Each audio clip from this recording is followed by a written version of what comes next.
You have one unheard message. First unheard message. I'm going to need you to be quiet because I'm going to talk to this person right now. You hush over there. I'm calling because I'm going to talk to Jenny Jackson. Lee, this is Lee, told me what happened with his little comedy friend. Apparently he was doubling up as the master of terror or something. Anyway, he was moonlighting or something. Moonlight was a good show. I love that show with Bruce Willis. Something's wrong with him, man. I can't remember, but I can't remember either. I think that's what's wrong with him. Anyways, I'm a little upset right now. Gene Jackson got my This is Lee into comedy. Shut up, Bandit. This is serious. And now his comedy friend has done drug his name through the mud with his little solar problems that he has with his little pictures. Yep. It's not good. It's not good at all. I'm disappointed in him. I'm disappointed in you, Gene. I'm disappointed in Josh. I still hadn't got over him getting his hair cut when he was 13. I called him a shit-eating dog right to his face. Shut up, Bandit. Anyways, I'm going to tell you that he's still working on that shitty house. It's just shitty. And, I just want to call and say I'm disappointed. And, y'all done it to him. Y'all done it to him.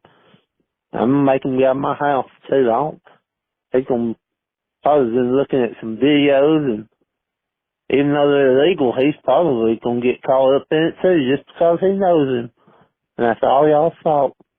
Holly got caught by keeping the wrong company. That's what I used to always say. So, just keep y'all's nose clean. That's all I can say. He'll call you when he calls you, but he's going to be in trouble for it, man. I ain't even letting him on his phone. No phone privileges at all. Y'all keep watching your Memphis Wrestling, though. I guess that's the best alternative to what's going on. Better than some comics, I guess. All right, ready seeing you. Bye-bye. End of message. To delete this message, press 7.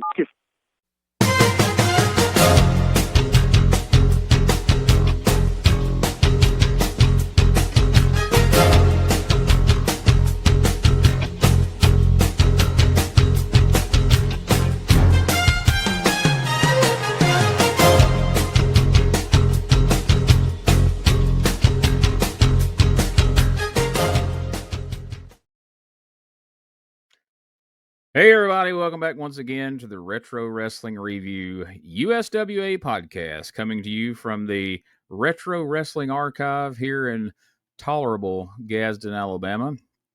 Please help me welcome my co-hosts at this time. First up, he's a guy that I can say with nearly 100% certainty has never opened for a sex offender. It's Josh Briley of P3 Radio. 100%, Gene. That has not happened. I didn't go to the show that was in town. somehow you knew, didn't you? Yeah, got that feeling. No, seriously, that's just way out from outfield, baby. Like that's insane. Last person I would have thought of, but usually that's how it is. Yep. And speaking of sex offenders, wait a minute, no, I'm just kidding. Let us welcome our other co-host. He's the owner, founder, and president of STSpod.club, and he is currently Jonesboro, Arkansas's favorite resident. Spoiler alert, it's Brian Trammell. What's up, Brian? Allegedly. Everything's allegedly. Hey, Brother Gene, Brother Josh, my favorite host of P3 Radio. I'm brought to you by a new sponsor this week, Fleming Fine Furniture. That's right. Fleming Fine Furniture there in Memphis, Tennessee.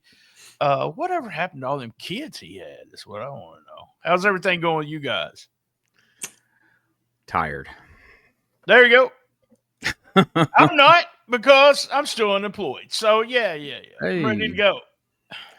Wah, wah. Well, maybe you should get into the furniture business. I know. Yeah. Or I'm glad I'm not in the out of it. Comedy business. Yeah. Yeah, you're a little drawn to it now, right? Yep.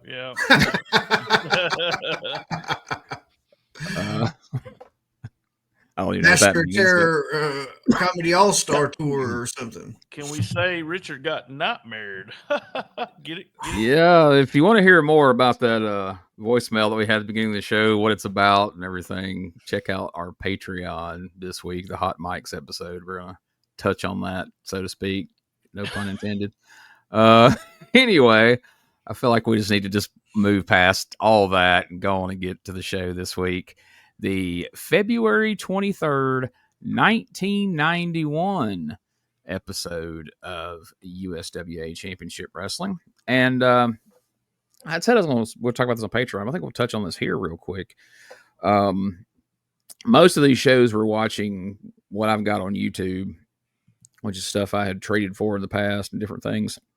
But we're missing some episodes of 91, and we found a couple of different sources to try to fill those holes, so to speak, and have the 90-minute versions where we don't get into an era like we did with 93, where we're watching the 1 hour edited version every week. But we got lucky. We've got Brian has hooked us up with a gentleman that's getting us most everything we're missing and then some. And Josh actually came through with this week's episode, and man, the quality on it looks great, and it's getting a lot of views on the Retro Wrestling Archive YouTube channel because it hasn't been out there. It's one that people didn't have in their collection, so people are going and watching it. So I know in the middle of the week you had to try to get that off of a VHS tape and get it.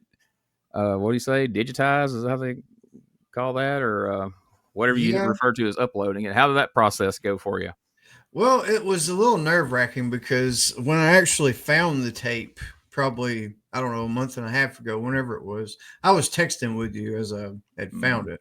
And at that point, almost 15 minutes before the show ends, you can hear it in the VCR. We talked about crinkly hands off hair. This bitch is crinkly tape.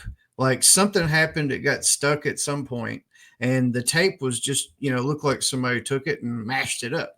Well, that's why you see close to the end, I think it's Dr. Tom Prichard and Eric Embry are out there doing a promo after their match and stuff. And then it just cuts to footage of Stunning Steve and Uncle Danny at the Mid-South Coliseum. That's the crinkly tape part. So I had to kind of do some hands-on stuff with that there, but we got it uploaded, man. Awesome. My first time uploading a VHS ever. So good stuff. All 12 gigs of it. When you said that, when I went to download, I was like, Jesus Christ, it's 12 gigs for one episode. Yeah, I chose pristine quality. Above 1080. Absolutely. Well, BT, you want to give a shout out to your friend? Yeah, my buddy.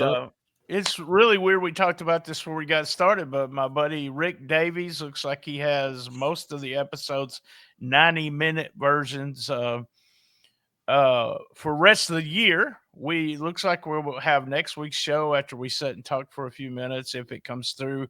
But what happened was back in the day, I would send about 20 copies of that out of Memphis Wrestling, the 90-minute version, and I traded with everyone. So I thought it was odd that the one missing from YouTube and everybody else's YouTube was the one that my buddy Rick didn't have. So it kind of gave me, I wonder how much of a reach I had. I told you I sent out about 20, and there's no telling what they did with them, who they sold them to, who they traded with.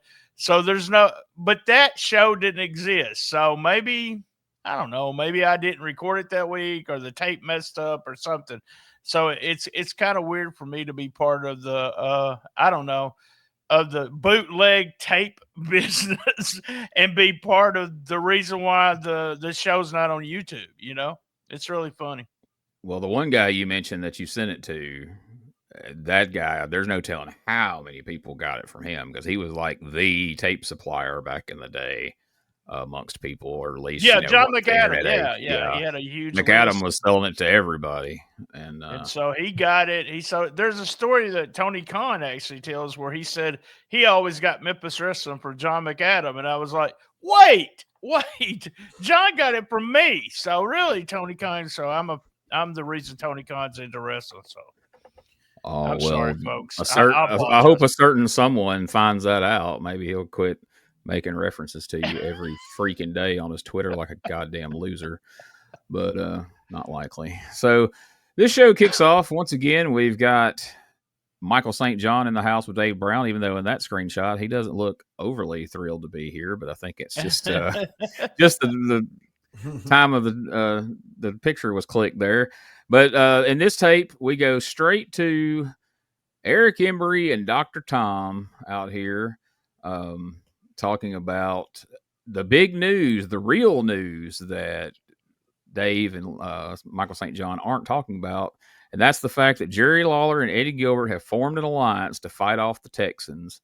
And to get a little idea of why that happened, because if you're turning this show on and you didn't go to the Coliseum last Monday night and you hear Jerry Lawler and Eddie Gilbert have formed an alliance, you're like, what are you talking about? Well, let's take a look at a clip that's going to kind of make that make sense for us. And then we're going to hear quite a bit about it throughout the rest of the show. It's kind of the main topic, as you would imagine. We're into the metal railing, but Gilbert trying to catch Lawler for a DDT. Doesn't get it on him. Lawler back drops him. Sets him up for the pile driver. Big pile driver on hot stuff Eddie Gilbert. Lawler with the fin cover, but the referee's outside the ring with Jarrett and Embry. Referee counts 2. 3. Lawler and Jarrett have done it.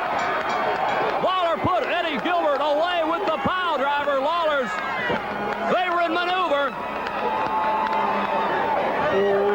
Gilbert holding his neck. And Lawler and Jarrett holding the USWA World Tag Team titles. Eddie Gilbert just shoves him back into the turnbuckle, shaking his finger at him. Gilbert saying, wait a minute, I've had enough. Shoves him right back. Telling him in there he was doing the best he could. But Gilbert, having enough of Embry's mouth, just shoves him back. Don't turn your back! Gilbert saying, hey, come on, Embry, my neck's hurting. Embry saying, fine. Look out, Eric Embry! Nails Gilbert from behind. Rams his head into the steel ring post. As Eric Embry attacked him from behind. Caught him out on the floor, just round his head. Again, and Gilbert on his feet, swinging it air, and he connects one on Embry. Hot stuff, firing away on the flamboyant one. He is man, he's giving it to Embry. Gilbert has gone mad. Grabs him down by the hair, and look out.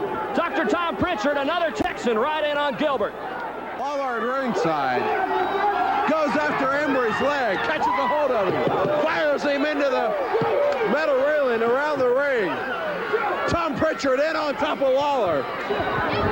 Grabs a hold of him, jumps Lawler outside the ring. Lawler in bad shape. Yeah, it was only Embry and Lawler one-on-one for about 10 seconds before Dr. Tom Prichard jumped in there. This is what they wanted, a 2-on-1 on Lawler. Slowly crawling towards him. Prichard takes care of him, and now Lawler tossed back in the ring. Referee Frank Morrell going down. Eric Embry just nails him, sets him down on the canvas. Lawler in bad shape. Dr. Tom Prichard just levels him. Eddie Gilbert in no shape at all to try to defend for himself or anyone else, as Lawler just gets pile drive down into the canvas. So a couple of things, and I'll pitch it to you guys. The first thing that stood out to me is you hear someone in the crowd trying their best to help Eddie out as they're screaming, "Don't turn your back! Don't turn your back!" As soon as he turns his back, he gets clobbered. So you should have listened to the guy. And the next thing that stood out to me about this, man, we were really going wild with the rapid fire punches here in 91. They all look like Rampage Jackson Jr. or whatever that asshole's name is that was wailing on that poor guy, the damn, incident from California. first you had Eddie just going crazy with punches on Embry, and then Lawler lights him up. Then Embry and Prichard are doing it to them too. But I don't know, it just stood out to me. It didn't look like your normal punches that you see in Memphis. What do you guys think of this whole clip here? Oh, dude, that's I think that's why this feud was so special to me, was because of the realism of it. Like you pointed out, it seemed different.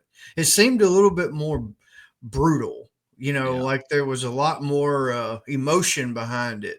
And I wasn't very familiar with Eric Embry before seeing him back then on this version of Eric Embry in '91 was my introduction to Eric Embry. I didn't see the other stuff till later, but man, he had this feel about him, like he's a dastardly son of a bitch in and out of the ring. He has to be, and Tom Prichard, perfect pair. And yeah, but you almost knew that something was going to happen with him and Eddie. Just from the promo and stuff, you just wondered when. And when Eddie took the fall, you knew it was going to be on. But yeah, I love the intensity. But I got to ask you guys, especially you, BT, you went to the Mid-South Coliseum back in this day. Right. Who had the fucking war trumpet? Like, what was that? Oh, I don't know. I don't even remember ever hearing that until, and I'm glad you mentioned that. I didn't even write it down, but I don't know what the deal was, because the only time I've ever heard anything like this was Arena Mexico has it going on all the time if you watch clips, and it drives me fucking crazy. But yeah, I have no idea. Yeah, so like Josh said, after that promo with Eric Embry and Eddie Gilbert last week, you knew something was going to. It wasn't going to be one of these things that's going to play out over weeks. I mean, this was going to be something that was going to probably go sideways pretty darn quick, and here we are. Eddie was bloodied. There you see at the end of the clip, man. I mean, he was. Embry's also was bleeding. And he was bleeding, but Eddie's face was completely covered. I know. I wrote down he did Tommy Rich. I mean, it was all over the place for that. What I thought was funny, and I thought Dave Brown did a really good job at the very front. It was almost like Embry and Tom were spoilers, and they weren't supposed to be out there talking about what the main event's going to be. And it was like Dave was like, "No, don't spoil it, don't spoil it." But I thought he did a fantastic job with that. I kind of like Paul Neighbors that time. Yep. I tell you what, Josh, you said the thing about Eric Embry. As much as I know, I still want to punch him in the face. He's such a good heel, and him just constantly mouthing during the very front. I was like, shut this guy up kind of thing. And just so good to me. Chicken shit, loud chicken shit heel. I really like him. And after Doug Gilbert's description of him on the recent Dangerous Conversations, now that's always going to be in my head every time I see Embry out there on somebody too. So. How about I say a stinking chicken shit heel? There we go. Yeah. So if you want to hear exactly what there was a fan sent in a question about Eric Embry to this week's Dangerous Conversations, and Doug answered it. He contemplated having it cut from the show, and then we left it in. So if you want to check that out, make sure you get this week's episode. I even got my question on the Doug Gilbert. The name Brian Trammell was uttered on the Doug Gilbert and Tommy Rich show. So that was fun. Thank you very much. That was good. It was actually a good question. Good answer, put that way. Yeah, and relevant to this show. We might get to that in a little bit. But so the battle lines are drawn. We are officially into this Texas versus Tennessee feud. Cody Michaels decides to stand up for Tennessee pride. And that didn't turn out well for him. Prichard blindsides him. We get another 2-on-1 Texas beatdown here. Primetime Brian Lee and Uptown Bruno, who I think that's who Cody Michaels was supposed to be getting ready to wrestle before getting sidetracked with calling out the Texans. They don't join in really. This is just another segment here just to show that these Texans are going to be waging war with anyone from Tennessee, basically, that they can get their hands on. And it's different, it's really different than we've never had here in Memphis. We've had all kinds of feuds here in Memphis, but we've never really had one based on like, state pride or something, something like that. And something that at different times is going to unite baby faces and heels just because they're from Tennessee. We wouldn't really see this again until the Smoky Mountain feud. Right. Yeah. Here. So, yeah, man, this is going to be fun to watch it unfold. Let me see if I think we've got a screenshot here of Cody Michaels. That if right there at a glance, man, if he don't look like Timu Ric Flair, I don't know.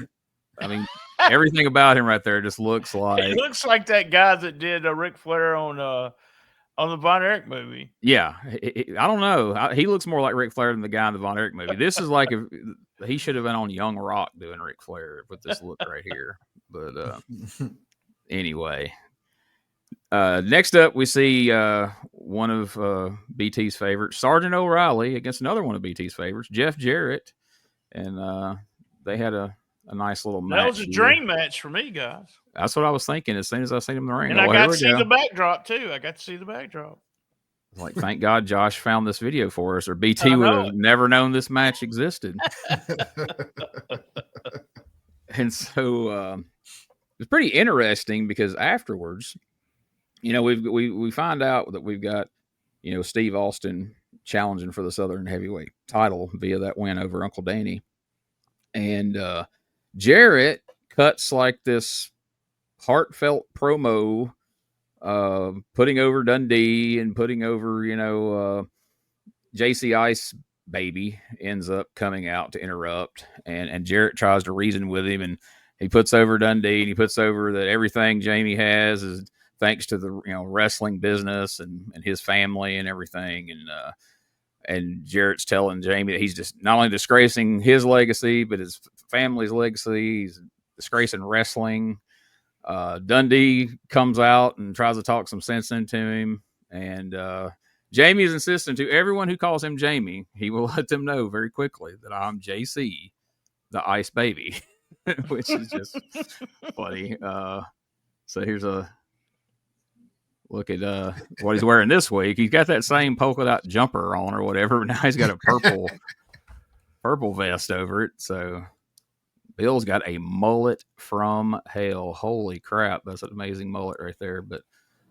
And there's Jeff with the Southern Heavyweight title that I have so much more appreciation for after we got reminded in '93 of what a downward slide the Southern title belt went on right there. It was rough, but I don't know. What'd you think? We'll get before we get all the way through this. What'd you think of starting out? What'd you think of Jeff Jarrett's promo here?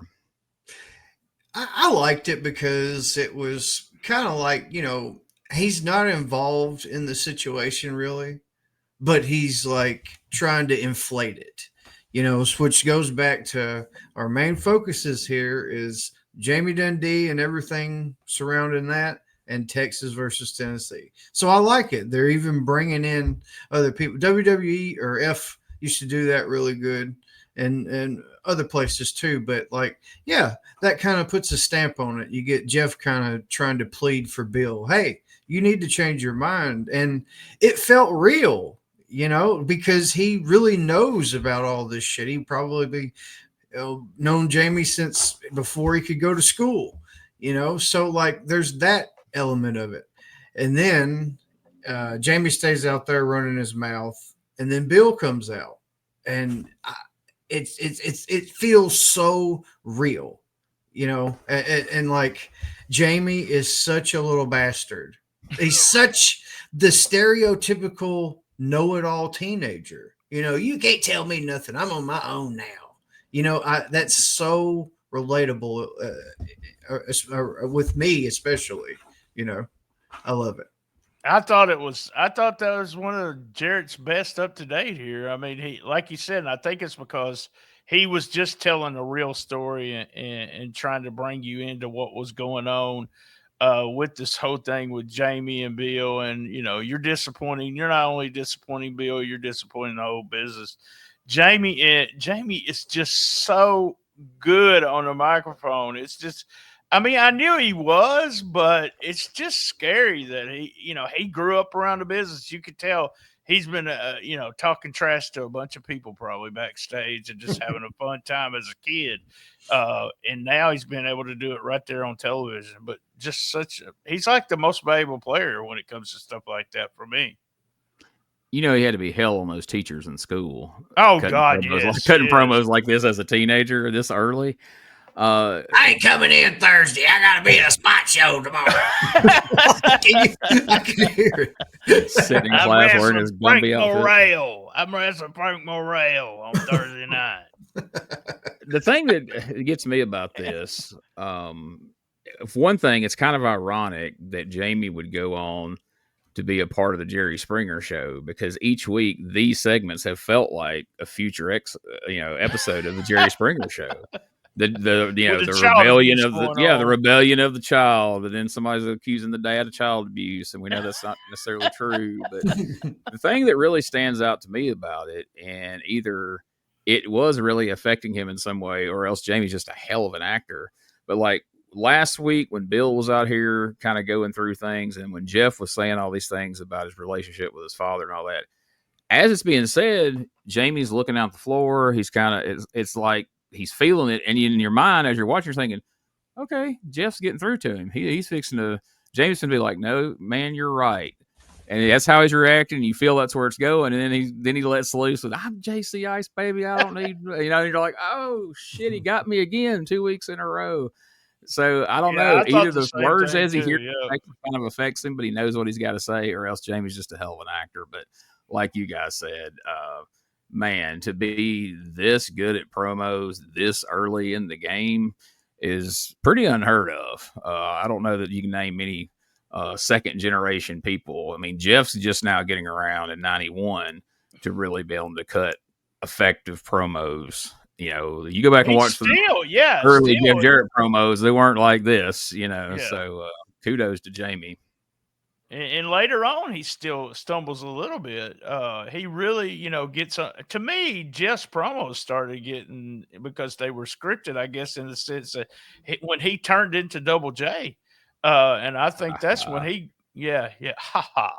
I really think that's when he become a promo guy. But Jamie Dundee just walks out and is a promo guy. It's amazing to watch, especially, after everything that kind of thing now, and then go back and watch him. I don't know. I'd have to go back and think about people that's natural promo guys, but Jeff Gaylord. But other than that, I can't think of anyone else. So they needed to let Gaylord ride with Jamie for like a year and get some promo lessons. But then again, if those two had been riding together, they might have both ended up in prison sooner than either one of them did. So, oh man, I picture a situation. You just shut the fuck up. Let me do the talking for you. You beat everybody I tell you to up. We'll get to the fucking top, man.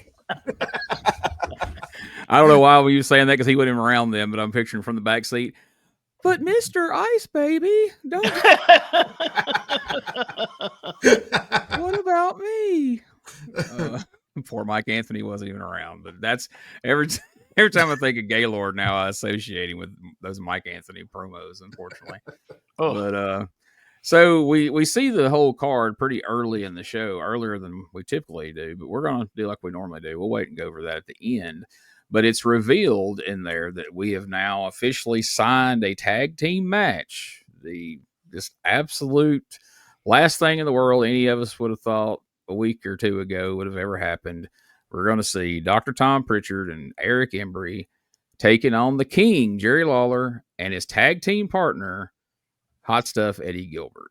Now, Memphis has handled this kind of thing in different ways at different times. There's been times where people went from bitter, heated enemies to just suddenly being out here shoulder to shoulder and setting up a tag match because they suddenly hate the same people. But they went out of their way this time to really, really drive home that this is just pure desperation. This is just, we're going to work together long enough to get rid of these damn Texans. So we hear about these backstage negotiations. Eddie Marlin's out here telling us that Jerry Lawler and Eddie Gilbert have to both agree to pay $25,000 cash bonds, promising not to turn on each other before their big tag match. You think the USWA would just make this a blanket rule across the boards at every match? People have to put a bond up. No, more turns. But if that's something that can be done, why haven't we done this before? But then we get a promo from each guy, and I want to let everybody hear a little bit of each one. First, we hear from Hot Stuff Eddie Gilbert. I still say it's a very strange pairing, but at least we got some assurances now. Yeah, we have some assurances. Let me just get this out of the way first. The bottom line over any negotiations between me and Jerry Lawler, the problem that exists between me and Jerry Lawler that will always exist, even when this match is over next week, next month, next year. The reason why I left the godforsaken NWA to come back here was to become the king of Memphis, of Tennessee, of the USWA, because I feel in my heart that I am the man that when Jerry Lawler decides to take it upon himself to step aside, I will be the man to take his place. I will rightfully sit on the throne. Now, Eric Embry and Dr. Tom Prichard, let me tell you something about Hot Stuff Eddie Gilbert real quick here. Let me tell you something everybody here already knows. I am the lowest, I am the coldest-hearted person, the most vicious. I can pull every trick in the I don't like going by the rules. If you boys think for 1 second that when you step in the ring with me, if you think for 1 second, people, I want to tell you now, I want to tell the people anymore, I want to tell you since you're here, if all you people think I'm going to come down there and be Mr. Nice Guy, I'm not. I'm going to come out with everything I've got. Because last Monday night, you should have left me, you should have buried me while you had the chance. Because there's nobody as low as me but one other person. And I'm going to step in the ring with him as my partner.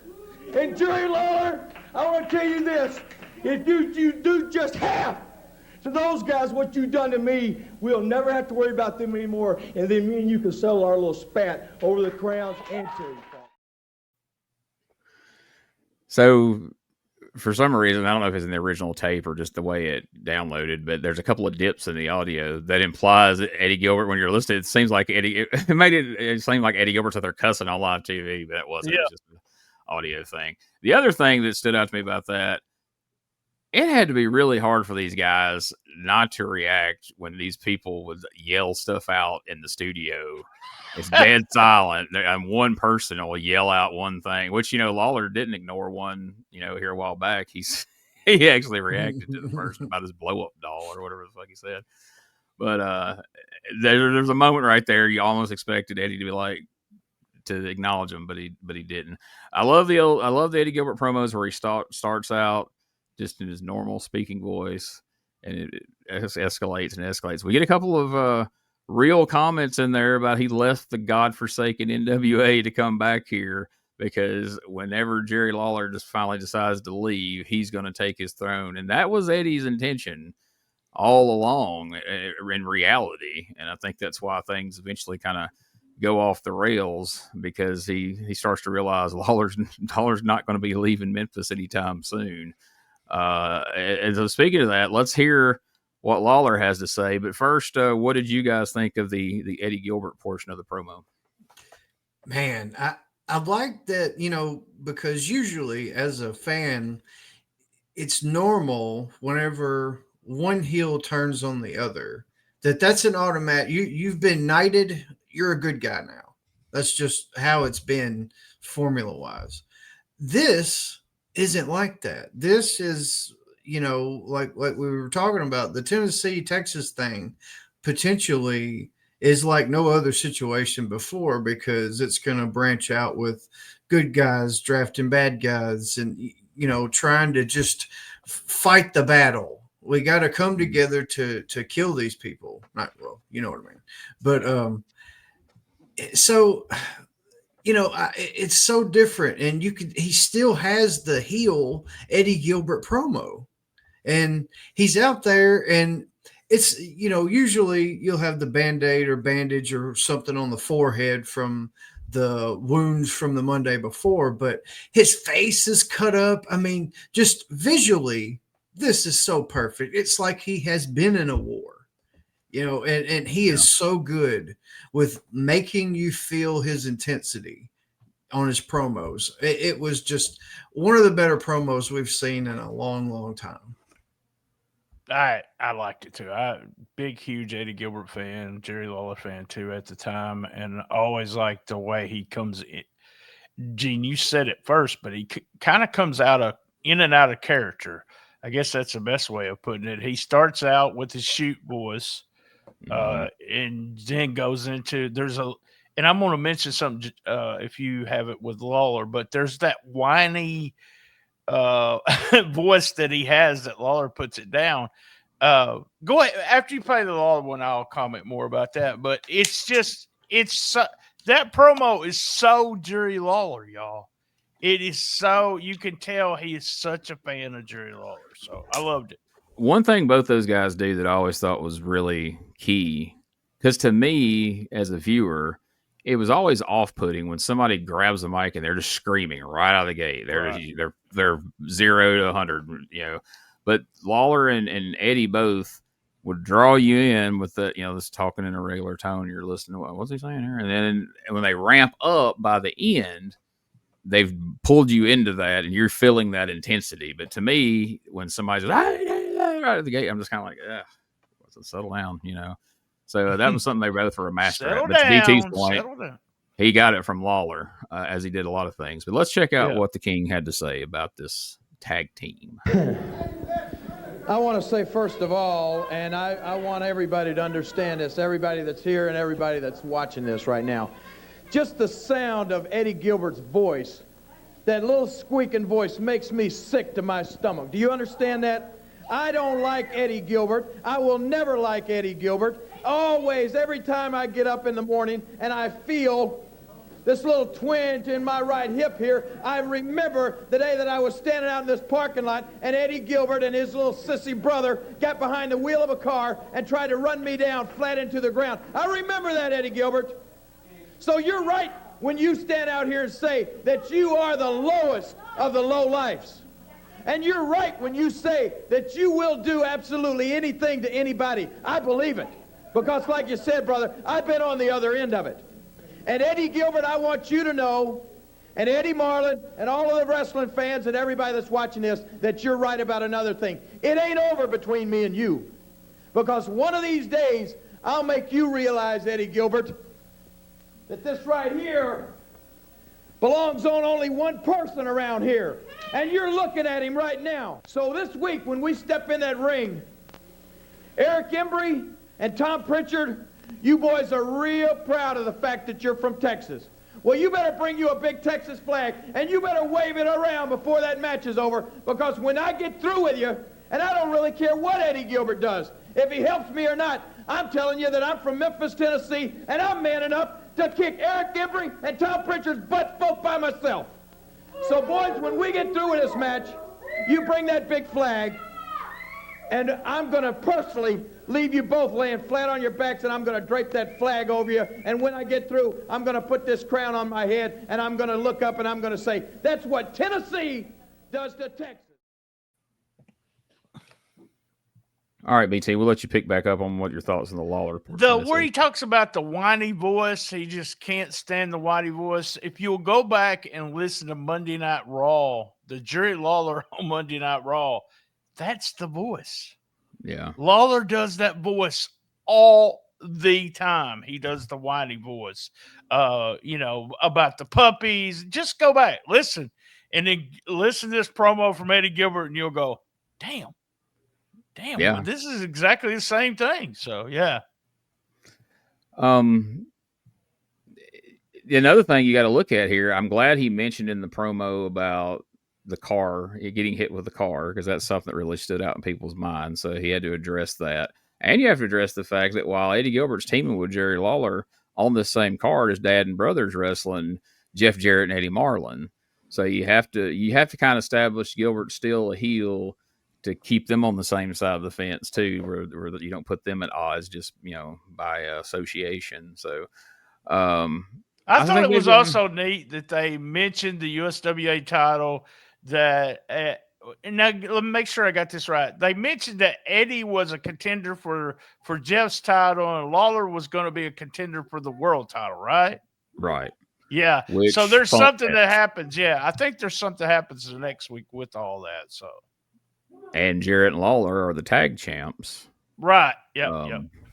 But the partner has to be Gilbert because Jarrett's busy defending the Southern title against Steve Austin. So there's a lot going on with just a few people and all the titles here. But before we take a break, I just realized something. We all got so tied up with putting over JC the Ice Baby. We forgot to mention as he's having this argument with his father, eventually Bill grabs him and starts to choke him, which brings out the dirty white boy Tony Anthony. Child abuse.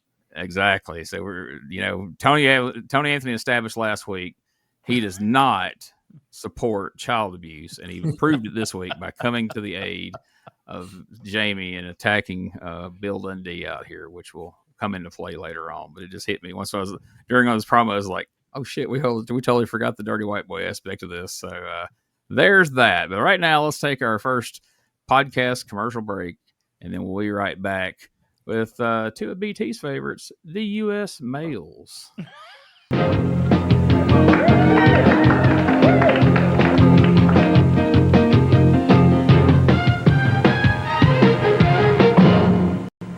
Hey guys, Ray Russell here. Lots of new stuff happening here at WrestleCopia. If you haven't checked out our website at WrestleCopia.com, it's a great way to keep up with the latest episodes of all of your favorite Copia programming, from the Wrestling Memory Grenade to Regional Wrestling with the Territory Talk, the Wrestling Stoop with the legendary Bob Roop, and of course all of those programs also available at your favorite podcast streaming platforms.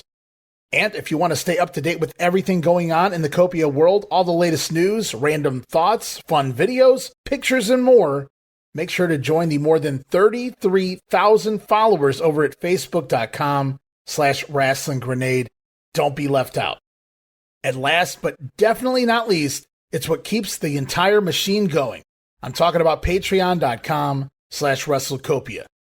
We appreciate your support in helping us pay the bills to keep the WrestleCopia podcast network running and enabling us to continue to bring you all the quality programming that we offer. Ladies and gentlemen, welcome to Give Me Back My Pro Wrestling, the podcast that's based on the old school but can still help you find the good stuff from today. Jimmy Street and the Plastic Sheik, Jarrett, are the undisputed tag team champions of the wrestling podcast world. From thought-provoking topics to superstar interviews to action figure expertise. This team does it all, and all they ask is, give me back my pro wrestling!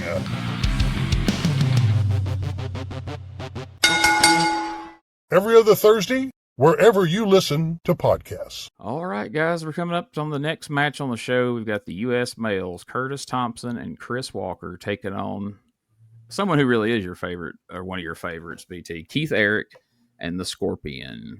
They still haven't got a mailman costume for Chris Walker. I don't know that they make a mailman costume quite big enough to go on Chris Walker around his arms, at least. But anyway, this match doesn't go very long. Again, Curtis Thompson's been around for quite a while. I mean, he did jobs for Crockett for a few years, like back in like mid '80s up till now. So he's pretty experienced. And Chris Walker, you see flashes of what potentially has, but you can also tell that he's green as grass at times as well. So this is good pairing though, because Curtis Thompson can help bring Chris Walker along, hopefully teach him some things. That's usually the intent, in pairing guys like this. So what do you two think of the U.S. males? I thought it was pretty good, it was pretty funny at least. whenever they're coming to the ring, Michael St. John is like, it's like Stan Lane to Richard Lee. Just, he's like, yes, these guys are very popular with the ladies. He says, yeah, you can see these guys are very popular with the ladies, and you can see why. Yeah. And that was the first comment. So they get there, and then he says, watch how quick these shorts come off. Yeah, yeah. Curtis, bam! Like that. And he made another comment like, so I got wrapped up in all that, you know, but the match, it served its purpose because you're just trying to get these guys seen, trying to get the ladies to come out to the show on Monday night to try to get some pictures or something with them. Or me. Well, yeah, get BT on board. And, you know, I like that you're calling them the U.S. males, but it does kind of throw it off. Where's his costume? You know? You need both of them, the male costume. It's funny because there's a couple of times, I don't remember if it was last week or once in this match or something, where Michael St. John will just straight up say, he's a couple good-looking guys here, Dave. Last week, yeah, he did that. Yeah, he's excited about these two guys. That was the only Michael St. John comments I made was I put, he's in love with Curtis Thompson. I thought that finish was kind of weird, though. They kind of a sloppy power slam bomb, power slam. And then an elbow smash. And I was like, did they kill the Scorpion or what happened there? 1, 2, 3. Even the announcers didn't even know what was going on. So, which was crazy because we put over how smoothly they did that, you know, suplex with the crossbody off the top, because that's pretty hard to pull off. And again, I know I said this last week, but when I seen him hook him for a suplex, and I saw the other one going to the top, I was like, oh my God, this is going to be a train wreck. And they pulled it off just smooth as silk. And then I was like, all right, well, let's see what they got in store for us this week. Are they going to try that move again? Nope, they didn't. And it did not go smooth this time around. Bless their heart, as they say. Yeah, the old Abby and Jimmy Valiant finish. Elbow 1, 2, 3. Yes, I was like, poor Scorpion. He just got an elbow smash and it was over. 1, 2, 3.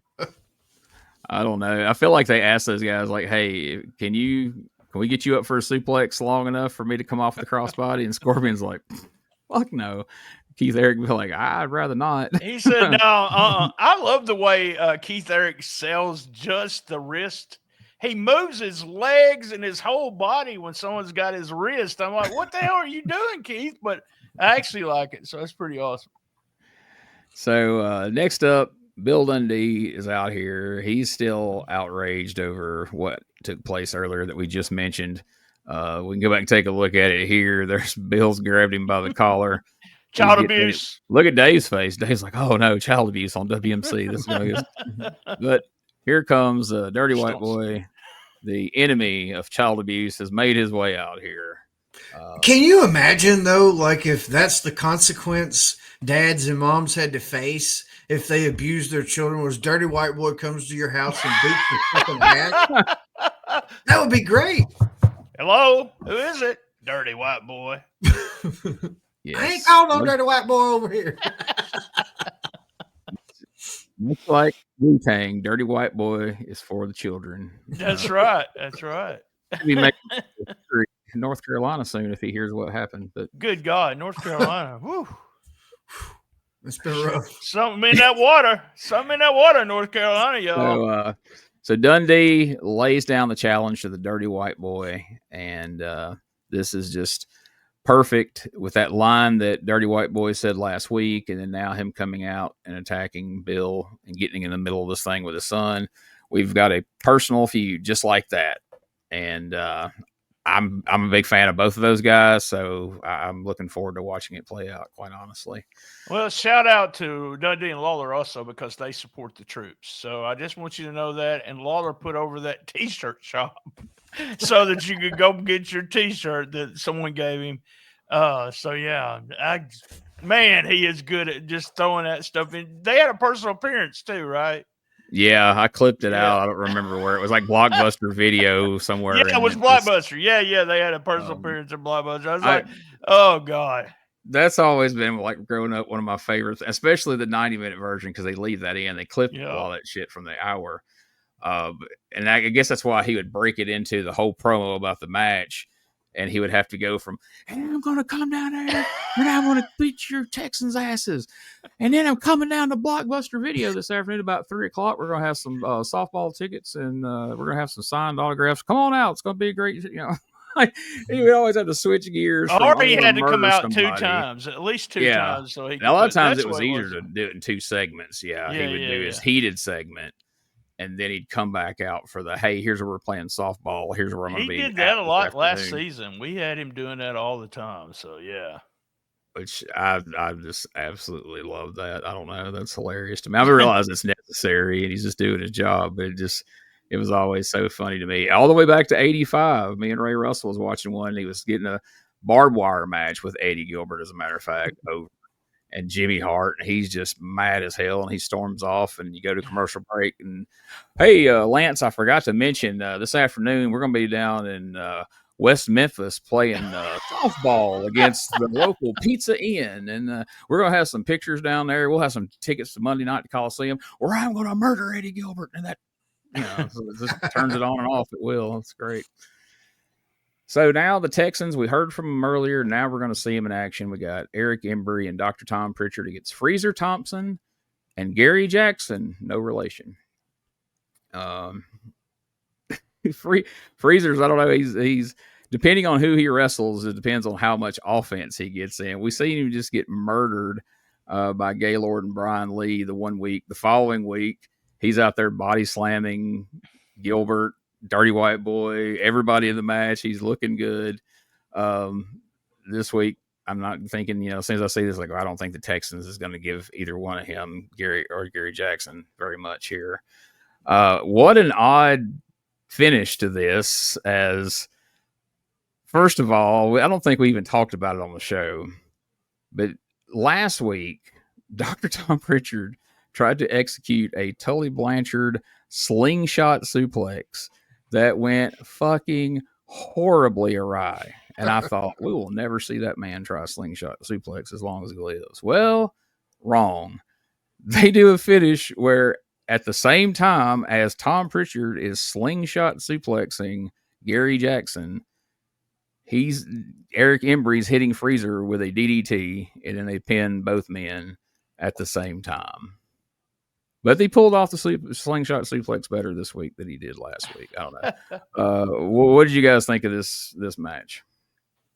I would have been more impressed if he would have slingshot suplex Freezer. That would have been a lot better, But I liked it. I mean, it's just extending the viciousness, and these guys. And I think, is that the first appearance of the Texas title this year on TV? It is.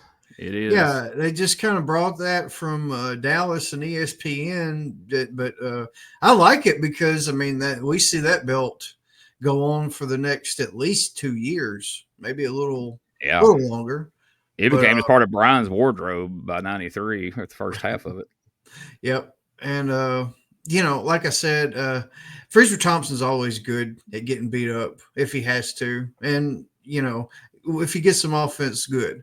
But, I like I said, the viciousness was on display. It feels a little different with these guys. It does. And who was Gary Jackson? Is he just somebody we don't know?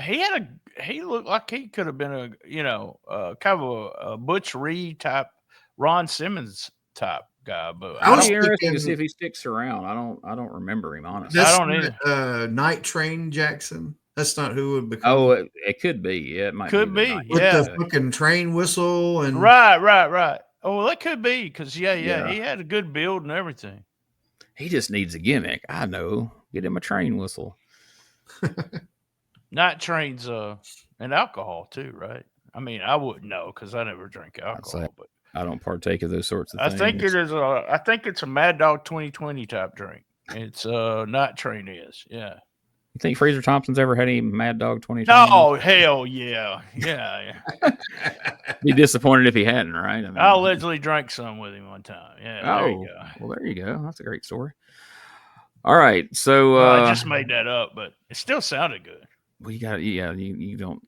You can come back next week and say you made it up. I embellish. Yeah, I allegedly drank Mad Dog 2020 with Freezer Thompson.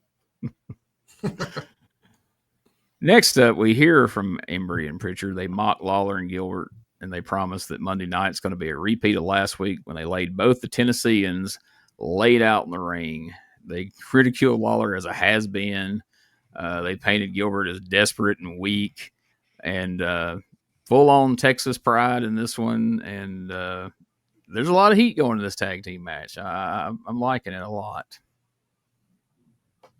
So from there, like we talked about earlier, there's a little jump in the tape here, and we go to Steve Austin and Nightmare Danny Davis from the Mid-South Coliseum. This was the match last week where the winner is going to be getting a shot at the Southern Heavyweight title. I started to clip this, but I didn't. A lot going on here. You know, JC slips Austin a chain. He decks Danny with it, scores the win, but then Frank Morrell caught JC with it, with the chain. The decision's reversed, and they attack Davis afterwards. Austin and Dundee attack Davis and Morrell, and even end up attacking Eddie Marlin at some point. And it's set up this weird stipulation on the match this week where Frank Morrell is actually wrestling one-on-one with JC the Ice Baby. So I already know what y'all got. It's going to completely ruin. I know what your answer is going to be when I ask you, would you go down there and see this? But there is Frank Morrell. Oh, yeah. Do I need to take my shirt off? No, we got you. You're good. Oh. As you can see, no discernible neck there to be seen. It's just head and torso, buddy. All that's there. But you better know JC's got an ass whooping coming from that man right there. Look, I have a theory, because you can notice it when Eddie Marlin gets into it as well, but you shot it perfect. I have a theory about these old school wrestlers. When they get wide leg like that during a comeback, your ass is done. And it's going to be intense. That's what he says. He says, the star. When I get wide leg, that's it. I'm making my comeback. This is Dave's face, the precise moment he realized there's going to be a Frank Morrell JC Ice match next week. And Eddie Marlin's going to be wrestling too, right? Or he's involved in some kind of way. Oh, yeah, he's in the tag match with the Gilberts, him and Jeff. And look at JC's out. He's got another jacket on, louder than the first one. The purple wasn't good enough. Now he's out here in orange. And their Dirty White Boys telling everybody how he is not going to put up with Bill Dundee abusing his child in front of him. And he's going to take care of business on Bill Dundee Monday night. He had the wardrobe changed because Bill wrinkled up the collar. That's right. Yeah. You can't come out there looking all stupid. Yeah, he's going to go back to Greg's and get him another proper purple jacket. Hey, wait, don't be getting my sponsorships now. So, but did you notice something? Frank Morrell awarded the match to Uncle Danny after he discovered the chain. He went over there and raised his hand. Yep. But Steve Austin is still advertised as facing Jeff. Yeah. What the fuck? Yeah, I was thinking the same thing once we saw that clip. I'm like, wait a minute, why is Austin getting the title match? He reversed the decision, but Memphis, it happened. Maybe Frank wasn't supposed to award it to him. He went into business for himself, brother. I'm doing what's right. Once the shirt come off, he got in that wide leg stance. He's calling the shots now. Danny's a winner. Danny's a winner. Did you say take my shirt off? Is that what no, we're good. We don't need that. Oh, my bad. We've proven that we lose 25% of the viewership every time the shirt comes off. Did I ever tell y'all I'm in Burt Prentice's book? His little black book of phone numbers of guys he would call when he comes to Jonesboro? Maybe. I knew you were in his autobiography, but I didn't know you were in that book. Makes sense, honey. Makes sense, honey. So, all right. So let's kind of recap things here. We had the most of the show. We focused a lot on the unholy alliance of Lawler and Gilbert. Play of all the past bad dealings they've had together, and of course the JCI story dominating a lot of the TV time. Now Jeff Jarrett's kind of mixed into that, and of course the Texas versus Tennessee feud has now officially kicked off and going to be a big part of everything we're doing for a good chunk of 91. So get ready for it, folks. If you're not a fan of Eric Embry and Tom Prichard, it's going to be a long year for you because there's going to be a lot of them. I just know what I'm looking forward to. I'm not going to spoil it. Hopefully BT won't either, but there'll be another party joining that crew that I'm just thoroughly amused every time I see him out there with his Texas flag. But right now, let's take our last podcast commercial break, and then we're going to come back and see what you guys thought about all of this.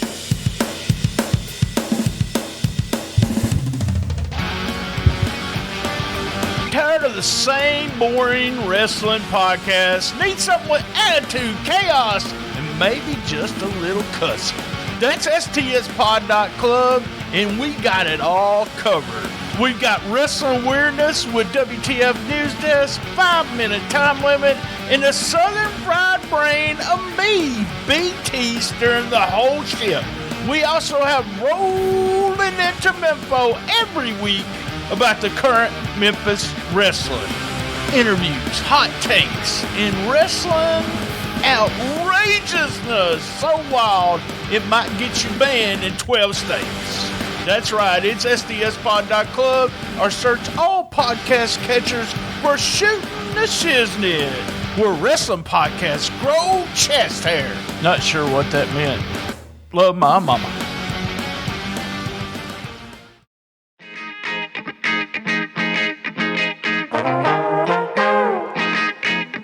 Hey, it's Bob Smith, and guess what? The Outdated Wrestling Hour is now part of the WrestleCopia Podcast Network.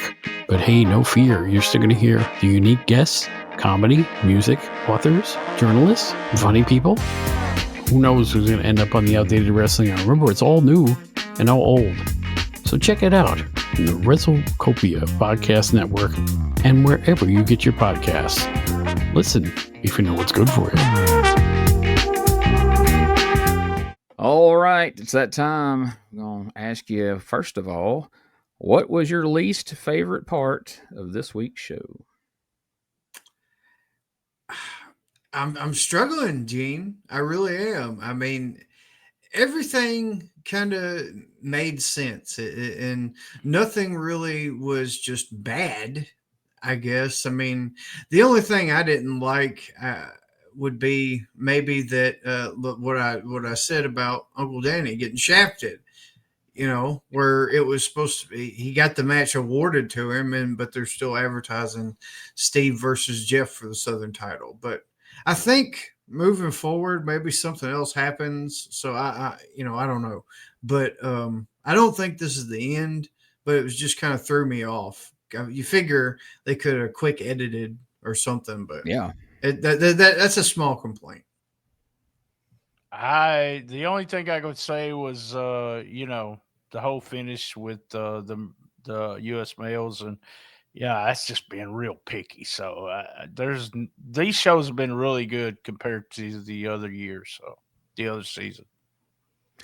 You know, they're way out on that match reversal thing since they dropped his name 50 times 2 weeks ago, and they haven't mentioned him since. So they could have said Max Andrews overruled Frank Morrell's call and gave the win back to Steve Austin, since they're already kind of putting heat on him anyway. But oh well, it's all right. It's Memphis. They'll either never get mentioned again, or 2 weeks from now it'll be the reason Danny Davis and Steve Austin have another match after Jarrett's done with him. So we'll see. And I honestly don't remember if Steve Austin gets his hands on that belt at some point. I don't think he does, but we'll see. What was your most favorite part of this week's show? Even though it's a little cliche, because you referenced it either last show or the show before, where the whole Memphis formula of, well, I can't do it myself, and I feel like you have done so much to me, we could join teams and make it happen together. But this just, it seems a little bit more intense. I keep saying that, but it does. And the Eddie Gilbert and Jerry Lawler thing. 3 months ago at this point, I just don't think that, Lawler mentioned the car thing on the show, but he was talking like it was a couple of years ago. He wasn't that. But this was 3 months ago at this point. Yeah. He tried to kill this. There are people calling in to the police station. Somebody just tried to kill Jerry Lawler, so you got all of that to factor in, and then they're joining. It's mind blowing to watch all of this lead up, but it feels like it's the last resort, and it's what's needed to get these Texas boys going on somewhere. I gotta agree. The whole thing with the bond and them making a big deal about they're not going to touch each other, not going to turn on each other. They made a big deal about Funk coming in for the title, and they don't want Lawler being left laying because he's got a world title shot and blah blah. I loved all of that. I love the Jamie Dundee stuff too. But I gotta be with Josh. That's my favorite thing also. Lawler and Gilbert. Yeah, I think the bond thing makes a lot of sense because most of the fans in Memphis, being smart to Memphis somewhat at this point, are going to assume, all right, well, Eddie's just going to turn on Lawler at the end. Right. To beat him up, and Eddie's going to profess his love for Texas or some shit. And so putting the $25,000 a piece out there makes people think, well, maybe they're not going to turn on each other. And if they're not going to turn, what the heck's exactly going to happen? And so...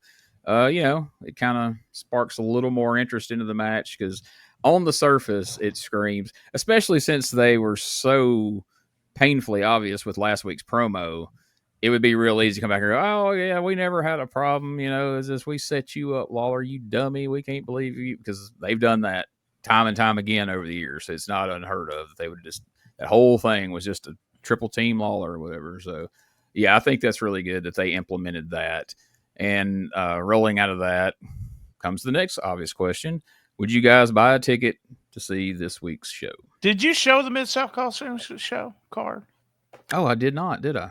No, I skipped over think that. you did. All right. Well, before you answer that question, let's let Dave tell us about the card. Smokey sent me a message. He said, hey, Gene didn't do that. So next time, Smokey, you're in control. Get to it. Let's begin with the opener. 7:30 is when it all begins. Regular prices are going to be in effect, and it will be Curtis Thompson and Chris Walker, the U.S. males, going against primetime Brian Lee, who was set to wrestle here today, but very happily stepped out of the ring. By the way, he declared himself the victory in that match. I don't think so. I think that's simply going to be no match. No match occurred at all today, so Brian Lee did not get a victory, but he will be trying for the victory along with his partner Eli the Eliminator. Light heavyweight title match comes up next. Cody Michaels will be going in there against Danny Davis. Boy, that should be a terrific scientific match, something the fans would love to see. Match. Dirty White Boy will be going against Bill Superstar Dundee. A little bad blood between these two right here. Right. Southern title match then comes up as Jeff Jarrett will be defending the belt. Stunning Steve Austin will be in there challenging for it. The Southern heavyweight title on the line. Jeff Jarrett against Stunning Steve Austin with a championship match Monday night. Frank Morrell against J.C. Ice. Now, following that, Tommy and Doug Gilbert with Uptown Bruno. That's right. Tommy and Doug Gilbert with Uptown Bruno going against Jeff Jarrett and Eddie Marlin. But then, this is the one that just has us all amazed. I can't remember a bigger night at the Mid-South Coliseum when you consider the pairing here. Just think about the history for a minute. I mean, these guys have thrown fire at each other. They've tried to put each other in the hospital. There have been bounties which have been issued and all of that sort of thing. And look at that. Jerry Lawler, the King, and his partner, hot stuff Eddie Gilbert. Unbelievable. Against Dr. Tom Prichard and flamboyant Eric Embry. All right. Now, having actually heard the card, would you buy a ticket to see this week's show? Absolutely. Absolutely would, man. There's only one match that I would consider a filler, and that's just the very first one with Eli. I don't even remember which one it was. I just seen Eli the Eliminator, and I'm immediately so he's close to Bruise Brother territory. It's and then Brian Lee's in there. That is one of the Bruise brothers, right? His brother is them. I would go. I love the old school part of this when he says Cody Michaels against Danny Davis, a scientific match. That's what we used to call it because it was two baby faces. I love that. And in the magazines, they used to refer to these as a fan favorite against a fan favorite. Love that shit. Just absolutely love it. And that main event, I mean, that's one of the main reasons I would be going to see those guys. Because even though they put the $25K, you still don't know whether they're going to still be able to be a team. So yeah, I'm paying my $7. That's quite a deal there, $7. Oh, all right. We don't have a number on the house. We don't have a cash dollar amount or a number of people. February 25th, 1991 at the Mid-South Coliseum. Opening match, the U.S. males, Curtis Thompson and Chris Walker, defeated Primetime Brian Lee and Eli the Eliminator. I have to think they pinned Eli the Eliminator. Surely to God. Second match, light heavyweight title match. Nightmare Danny Davis pinned Cody Michaels. Then in the big grudge match, Dirty White Boy Tony Anthony pinned Superstar Bill Dundee. So child abuse loses again right here. Next up, Southern Heavyweight title match. Stunning Steve Austin pinned the champ Jeff Jarrett, but the title ended up being held up because Steve Austin's feet were on the ropes while making the pin, because Lord knows that's never happened before and it went through. So we know we're going to see another Steve Austin Jeff Jarrett match coming up soon. Semi-main event. Jeff Jarrett and Eddie Marlin defeated Tommy and Doug Gilbert. And then, in the main event, the Texans, Eric Embry and Tom Prichard, beat Jerry Lawler and Eddie Gilbert when Embry pinned Gilbert. So, pretty good night for the heels here in some aspects. But then again, Tony Anthony got a win, and Austin didn't leave with the belt. So, I guess it's pretty even when you. And that's at 6. They're stuck on that 6-match card. In my mind, they had so many more matches than that at the Mid-South Coliseum. It was advertised as a 7-match card, and the 7th match didn't take place. Did y'all notice a match that you didn't hear a result for? Something with no. Jamie versus Frank Morrell. Oh yeah, Jamie versus Frank. Yeah, I wonder what happened to that. Yeah, no sign of them on this card, so we'll have to tune in next week and see. I feel like Jamie played a big part in Tony Anthony pinning Bill. I'm sure. Oh yeah. So I don't know. Maybe they beat down Frank prior or something, but we'll hear about it next week, I suppose. So all in all, man, I'll tell you what. This show right here, I think, is peak 1991 so far, and I ain't ashamed to say it. 1991's blowing 93 away already, big and we're time, just in February. So I understand why. Yeah, I understand what Josh keeps saying. This is his favorite year. Jeez, good stuff. Kind of makes me wish we'd have started with 91, but I don't know. The logic was there as far as thinking it would draw more interest from listeners because of the WWF guys.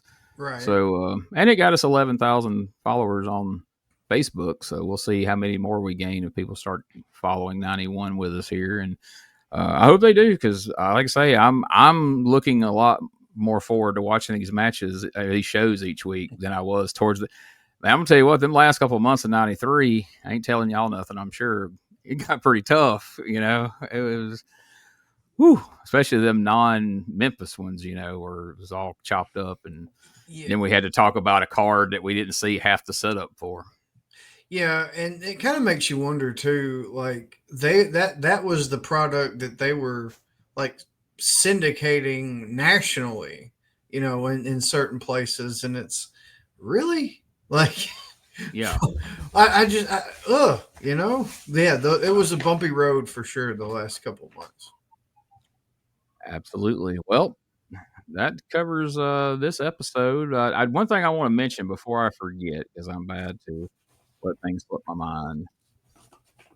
The Tale of Two Wolves, the Wolfie D story, is available now over on Amazon. You can go straight to it with tinyurl.com/Wolfie D book. And if you want one signed by Wolfie, you can reach out to him on Facebook, and he'll get that taken care of for Hey, you. I got to be in the advertisement for the book. Did you see that? The smiling bald headed man.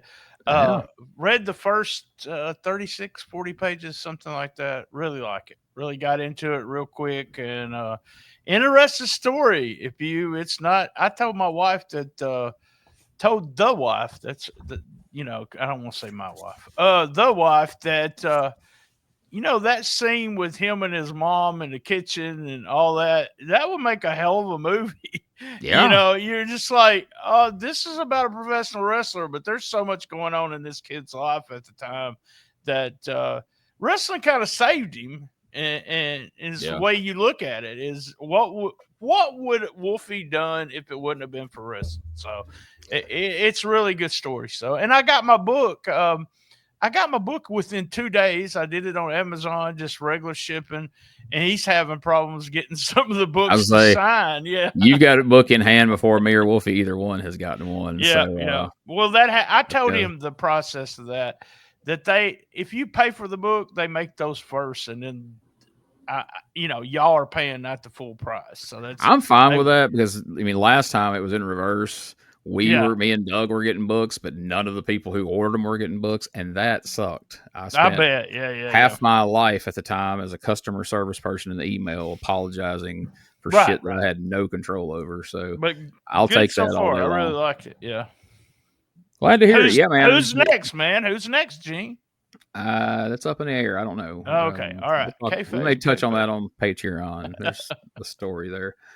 All right. Well, now's the time where we promote this week's P3 radio, but you would think Josh would be doing that. Probably not. It's probably only BT. And actually, I have listened to the majority of it driving back from Mississippi last night. So, BT, I'm anxious to hear your review. All right, I'm going to put over my shit first. Every day, Shiznit Minute on stspod.club. We just reviewed episode 237 of Memphis Wrestling with Carlito against Aaron Roberts, episode 981. We also did 5-minute time limit this past week. And Gene and I will do WTF on a live stream Thursday afternoon, sometime late Thursday afternoon. I gave it 4 out of 5 hoots. Oh man! See, I was going to let you plug your shit for the big finish here, and then my bad. Let's lead. Yeah. 4 out of 5 hoots. It's the podcast that talks about videos, but never gives you the links to go to it. They went a little over an hour this week. Richard, he had a nightmare this week. A huge nightmare moment. We talked about Richard's John Reap. Was arrested, and we talked all about that. That's some good stuff, and you could tell, guys, Richard, if you listen to this, the things that Richard says, that's not funny. You can tell it just, disappointed him. That was the name of the episode. But it's kind of the same way I felt when I started seeing all that stuff about Ken Wayne. By the way, Richard is an AI expert. He can point it out to Josh no matter what. He can tell whether it's an AI or not. Richard also blamed Gene for being friends with an alleged molester. Richard's wife had the burn of the week. You'll have to listen to find that one out. Oh, shit. Yes, I was waiting to bring that one up. She dunked on him hard. Yeah, that was a good one. And apparently, Josh said all molesters have a look. So you could just go to Walmart and see who the molesters are. You can see that look in their eyes. They'll have a star that wildness. that it's like a predator. Like you know how a tiger looks for the gazelle. It's that same look. I got the biggest laugh, and you stated never know what's going on in someone's head. And then the next thing we talked about is some guy jerking off at the Korn concert. So that was hilarious. Or coming out of his head. We had a story about a guy that married 3 women. And the first thing I thought when I saw that picture, when I saw the story, was he must have a big hog, is what I thought. And then y'all said he's not attractive. Dude's name is Harry Bird. Wasn't it? Bird Dick. Harry Bird Dick was his name. Bird Dick, B-U-R Dick Jr. And Jr. He sounds like a porn star. Yep. y'all talked about a ball-headed 18-year-old or something making fun of the R word we're not supposed to use. Guys, I was ball-headed at 18, and I graduated regular time, so that has nothing to do with it. We had a man getting stabbed in the balls, and then a parrot story, which is hilarious but I've got a parrot story also. When I was a kid, there was 2 5 and dimes in Blytheville, Arkansas, where I used to go to wrestling. One was called Sterling's, and I think the other one was called TGI. I don't know. I can't remember. But what happened was the TGI parrot, someone taught him. So each store had a parrot. Someone taught him to say, "Don't shop at this effing place, shop at Sterling's." So he was telling them to go to Sterling's, and then so they got mad, and the other 5 and dime had their parrot doing the same thing. Apparently, they had to get rid of both parrots because they ended up cussing, and they were putting over the other person's store. So that parrot story is hilarious, and it's so true too. They pick up everything from their owners or people that are around them. They will repeat the whole 9 yards. So if you get a parrot, don't be telling secrets because they will tell everybody. That was P3 Radio. It was a good show, There Josh. it is. Now you don't have to listen to it, folks. You just heard the whole thing right here today. And we know you're not supposed to be jerking off at a Korn concert. It's only at a Lady Gaga concert. So, God, I don't know what that guy was thinking. And see, this isn't like a darkened arena situation. No. This is MetLife in the daytime, fucking full view. Not even like in the middle of where you can't really see him. Yeah. He's like front mezzanine row. People got to walk by him. Some guy punched him in the back of the head. I'm glad people didn't punch me in the back of the head for jerking off. So, ain't that what Randy so mad at you about using the front row during his match with Brandon Baxter, and you were cranking it? All right. Well, there you have it. There's a recap of everything going on with STS Pod, everything that went on this week on P3 Radio. Don't forget to check out this week's Dangerous Conversations with Dangerous Doug Gilbert and Tommy Wildfire Rich. Again, it was a Q&A episode as they answered questions sent in by the listeners, and you will hear Doug's unfiltered thoughts on Eric Embry, amongst other things. Also, check out the YouTube channel, youtube.com/@Retro Wrestling Archive. There's over 3,500 videos there.